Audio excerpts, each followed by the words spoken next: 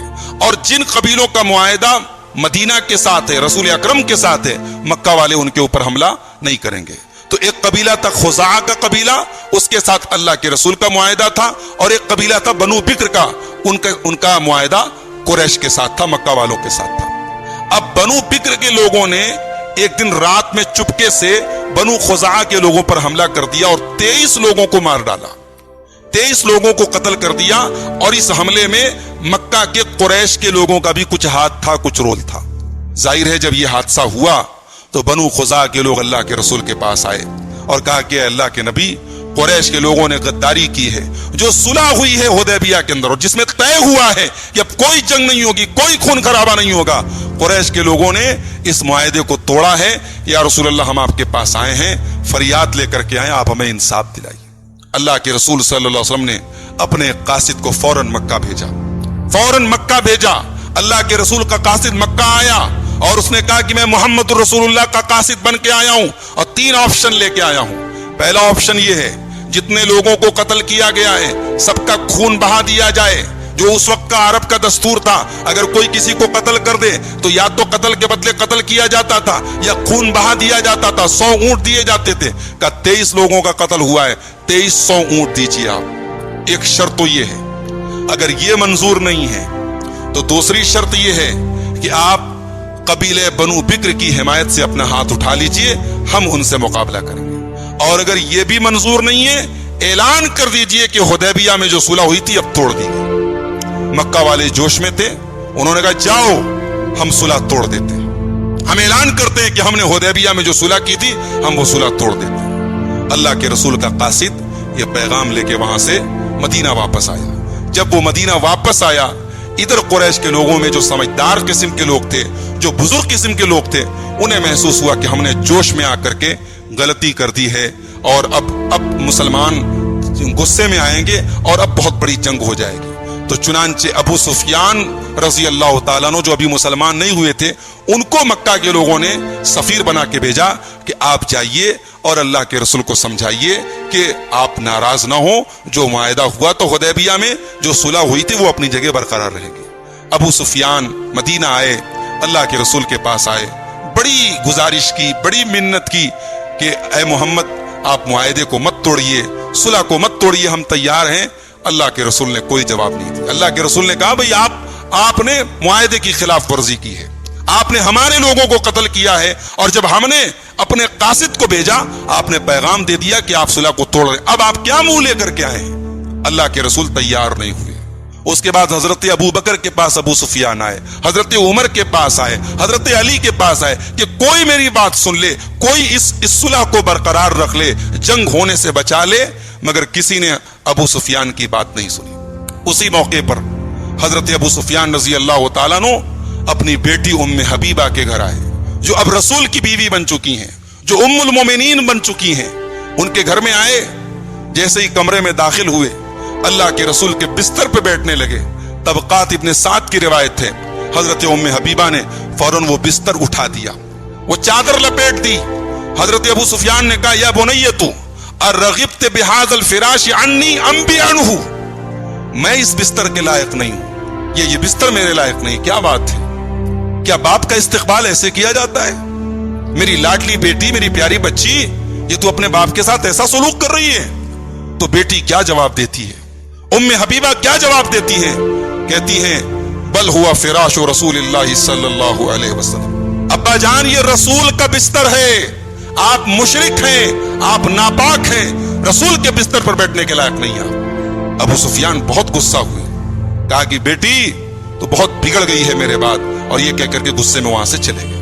مگر اپنے بستر پر, رسول اکرم کے بستر پر اپنے باپ کو بیٹھنے نہیں دیا. حضرت ام حبیبہ وہ صحابیہ ہے, لیکن بعد میں ان کا ایمان دیکھ کر, ان کا صبر دیکھ کر, اور ایمان کے اوپر ان کی مضبوطی دیکھ کر, ان کے باپ نے بھی اسلام قبول کیا, ابو سفیان رضی اللہ تعالیٰ عنہ نے بھی, اور ان کے بھائیوں نے, حضرت معاویہ نے اور حضرت یزید بن ابی سفیان نے. ایک یزید وہ ہیں جو حضرت معاویہ کے بیٹے ہیں، اور ایک یزید وہ ہیں جو صحابی ہیں جو حضرت معاویہ کے بھائی تھے۔ ان تمام لوگوں نے نہ صرف یہ کہ اسلام قبول کیا بلکہ بڑی خدمات انجام دی اسلام کے لیے۔ حضرت عمر فاروق کے دور میں جب ملک کے شام کی طرف لشکر بھیجا گیا تو اس لشکر کے 4 حصے تھے اور ایک حصے کے کمانڈر حضرت یزید بن ابی سفیان تھے۔ اور پھر سن 18 ہجری میں جب حضرت یزید بن ابی سفیان کا انتقال ہو گیا تو حضرت عمر فاروق نے ان کی جگہ ان کے بھائی حضرت معاویہ کو دمشق کا حاکم بنایا، اور حضرت عثمان غنی رضی اللہ تعالیٰ عنہ نے اپنے دور میں پورے ملک شام کا گورنر حضرت امیر معاویہ کو بنایا۔ حضرت امیر معاویہ نے حضرت عثمان غنی کے دور میں پہلا اسلامی بحری بیڑا تیار کیا اور سمندر کے راستے پہلی بار اسلامی فوج نے دشمن کے اوپر حملہ کیا۔ تو بڑے کارنامے ہیں اس خاندان کے، بنو امیہ کے۔ آج اس خاندان کو لوگوں نے گالی بنا دی، انہیں گالی بنا دیا۔ لوگ یزید کو تو لان تان کرتے ہی تھے، اب یزید کی ماں، یزید کے باپ، یزید کی دادی تک لوگ چڑھ جاتے ہیں۔ شرم کرنی چاہیے، شرم کرنی چاہیے۔ یہ صحابہ کرام لوگ ہیں، یہ ابو سفیان صحابی ہیں، یہ یزید بن ابی سفیان صحابی ہیں، یہ امیر معاویہ صحابی ہیں۔ اور آپ کو بتاؤں، حضرت ام حبیبہ کی ایک بہن تھی، ان کا نام تھا جویریہ بنت ابی سفیان، یعنی اللہ کے رسول کی سالی۔ یہ رسول کی وہ سالی ہیں جو اپنے شوہر کے ساتھ لڑتی رہی میدان جنگ میں اور جنگ یرموک میں شہید ہو گئی۔ جس خاندان نے اسلام کے لیے قربانیاں دی، آج ممبروں پہ اور مجلسوں میں بیٹھ کر اس خاندان کو گالی دی جاتی ہے، اس خاندان کو برا بلا کہا جاتا ہے۔ میرے بھائیوں، اس خاندان نے جو قربانیاں دی ہیں وہ سونے کے حروف سے لکھے جانے کے قابل ہے، اور کہیں نہ کہیں ان قربانیوں میں ایک بہت بڑا کردار ہے ام المومنین حضرت ام حبیبہ کا۔ یہ اس خاندان کی پہلی خاتون ہے جنہوں نے اسلام قبول کیا، یہ ابو سفیان کے گھرانے کی پہلی خاتون ہے جنہوں نے اسلام قبول کیا ہے، اور ان کے اسلام کو پھر باقی سارے لوگوں نے نمونہ بنایا ہے۔ حضرت ام حبیبہ رضی اللہ تعالیٰ عنہ کا انتقال سن 44 ہجری میں ہوتا ہے۔ انتقال کے پہلے یہ اپنی سوتن حضرت عائشہ کو اور حضرت ام سلمہ کو بلاتی ہیں اور کہتی ہیں کہ بھئی ہم لوگ سوکن تھے، ہم لوگ سوکن تھے، ہو سکتا ہے آپس میں کہا سنی ہوئی ہو، کچھ میں نے کہا ہو، کچھ آپ نے کہا ہو، اگر میں نے کچھ کہا ہو تو آپ لوگ میری غلطی معاف فرما دیں۔ حضرت ام سلمہ نے حضرت عائشہ نے کہا کہ ہم سب کچھ معاف کرتے ہیں، تو بڑی خوشی کا اظہار کیا کہ آپ لوگوں نے میرا دل خوش کر دیا، اللہ آپ کو خوش رکھے۔ یعنی اللہ کی بارگاہ میں پیش ہونے کا احساس دیکھیے، اللہ کی بارگاہ میں اپنا خوف اور ڈر دیکھیے کہ اپنی سوکنوں سے معافی مانگ کے جا رہی ہیں۔ اور جانتے ہیں یہ ام حبیبہ رضی اللہ تعالیٰ عنہ اللہ کے رسول کی وہ بیوی ہیں جو 65 حدیثوں کو روایت کرنے والی ہیں، اور ان کی کئی حدیثیں ان کے بھائی حضرت معاویہ اور یزید بن ابی سفیان نے بھی ان سے روایت کی ہے۔ ایک آخری حدیث سنا کے میں بات ختم کرتا ہوں۔ حضرت ام حبیبہ رضی اللہ تعالی عنہا رسول اکرم سے کتنی محبت کرتی تھی اور رسول اکرم کی باتوں پر کتنا عمل کرتی تھی، اس کا اندازہ آپ ایک حدیث سے لگائیں۔ صحیح مسلم کے اندر یہ حدیث موجود ہے، 728 نمبر کی حدیث ہے۔ ام حبیبہ کہتی ہیں کہ میں نے اپنے پیارے نبی جناب محمد رسول اللہ صلی اللہ علیہ وسلم کو یہ فرماتے ہوئے سنا کہ جو دن بھر میں 12 رکعت نماز پڑھے، من صلی 12 رکعتا فی یوم و لیلہ، جو 24 گھنٹے میں 12 رکعت نماز پڑھے۔ 12 رکعت کون سی نماز ہے؟ یہ فجر کی 2 رکعت جو سنت پڑھتے ہیں وہ ہے، ظہر کی فرض کے پہلے 4 رکعت، 2 کر کے 4 رکعت، اور ظہر کی فرض کے بعد 2 رکعت، تو 6 ہو گئی ظہر میں اور 2 ہو گئی فجر میں، 6 2 8، اور 2 ہے مغرب کے بعد، 8 2 10، اور 2 ہے عشاء کے بعد۔ یہ ٹوٹل 12 رکعت نمازیں ہیں۔ اللہ کے نبی فرماتے ہیں جو یہ 12 رکعت نمازیں پابندی سے پڑھے گا، بنیا لہو بہن بیت فی الجنہ، ان 12 رکعتوں کی وجہ سے اللہ تعالی جنت میں اس کو ایک محل عطا فرمائے گا۔ ام حبیبہ کہتی ہیں ما ترکتہن منذ سمعتہن من رسول اللہ صلی اللہ علیہ وسلم، جب سے میں نے یہ حدیث اپنے پیارے رسول سے سنی ہے، یہ 12 رکعت نماز میں نے کبھی نہیں چھوڑی۔ میری مائیں بہنیں غور کریں، آج عبادت فرض نمازوں کو لے کر کے کتنی لاپرواہی ہے۔ بچے نے پیشاب کر دی، کپڑا چینج کرنا مشکل تھا، سردی کا موسم ہے، یہ ہے وہ ہے، دنیا بھر کے بہانے ہماری ماں بہنوں کے پاس ہیں۔ ام حبیبہ رضی اللہ تعالیٰ عنہ اس دعوے کے ساتھ کہہ رہی کہ جب سے میں نے رسول سے سنا، فرض کی بات نہیں کر رہی ہیں، یہ 12 رکعت سنت میں نے کبھی نہیں چھوڑی ہے۔ بھئی ایسا تو نہیں ہے کہ ام حبیبہ اپنی زندگی میں کبھی کسی شادی میں نہیں گئی ہوں گی،